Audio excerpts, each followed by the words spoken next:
My name is Leanne Watkins, and welcome to my video tutorial where I will teach you how to make a personal notebook from scratch. Now by notebook, I don't necessarily mean diary, I just mean a place where you can write and store notes. You can use this notebook for any kind of writing, doodling, or organizing needs that you have. Okay, let's get started.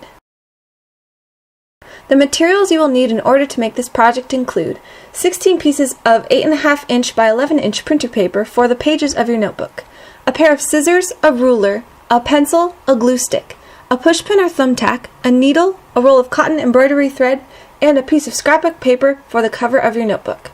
Once you have all the materials you need, you are ready to begin making your notebook. First, we're going to separate out 4 sheets of paper and fold them horizontally, all 4 at the same time. With the pages folded, it creates 8 pages total. This is one booklet. I'll make 3 more booklets, so I have 4 total for my notebook. Now I'll open a booklet and facing up, down the middle of the spine, I am going to mark evenly spaced holes. Because I use paper with a height of 8.5 inches, I spaced the holes alternately 1 inch and 1.5 inches apart. Now I've got 6 marks where the holes should go. Take the thumbtack and make holes in the spine by pushing it through all the pages of the booklet. This is why using just a few pages for each booklet is easier. Now I'll make holes in my other 3 booklets. And once you finish that, the booklets are prepared for binding.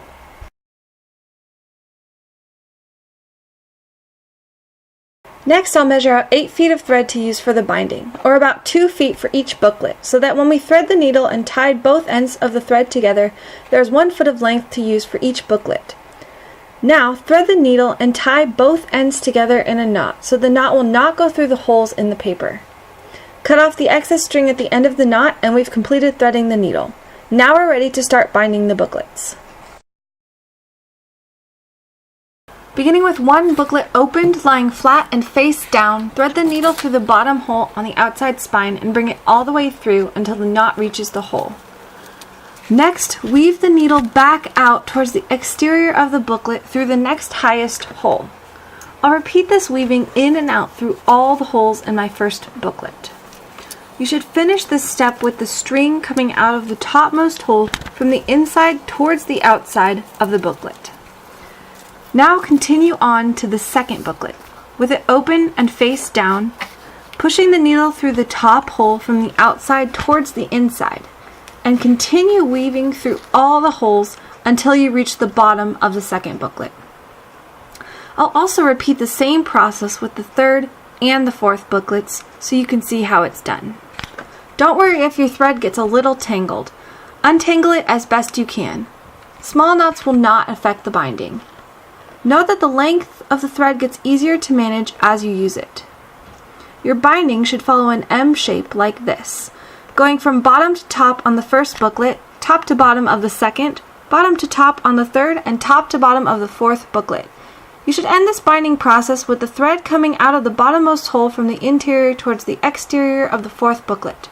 Now our booklets are loosely bound together.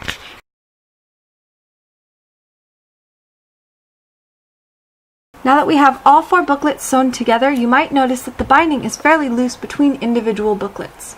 To tighten that, we are going to take our needle, beginning with the third booklet open and face down, and push it in through the bottommost hole of the third booklet.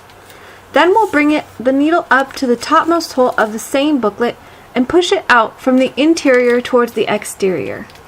Next, we're going to repeat the same actions, but instead of the third booklet, we'll bring the needle over to the top hole of the second booklet and push it through to the inside. Then, bring the needle down to the bottom hole of the second booklet and push it out through that hole. Finally, we'll move to the first booklet and push the needle in through the bottommost hole towards the interior. Then bring the needle up just 1 hole and push it out through that hole, the one just above the bottom hole of the first booklet. After we have tied a knot and cut off the excess string, our booklets are much more tightly bound together and ready for an optional bookmark to be added or the mandatory cover to be attached. Adding a bookmark is an optional step which should be completed before you attach the cover to your notebook. Click here to see the video on how to add a bookmark to your notebook.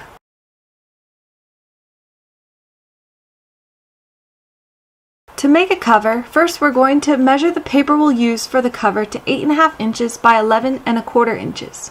I added a 1/4 inch to the width of my measurements because the spine of the notebook is about a 1/4 inch thick. Then we'll cut the paper according to the measurements and glue it to the first and last pages of the notebook.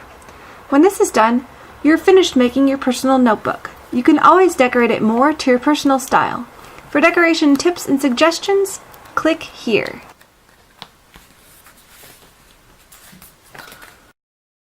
Thank you for watching this video tutorial on how to make a personal notebook. Now that you have completed these instructions, you can enjoy using the notebook you have just made, or you can give it away as a handmade gift for special occasions.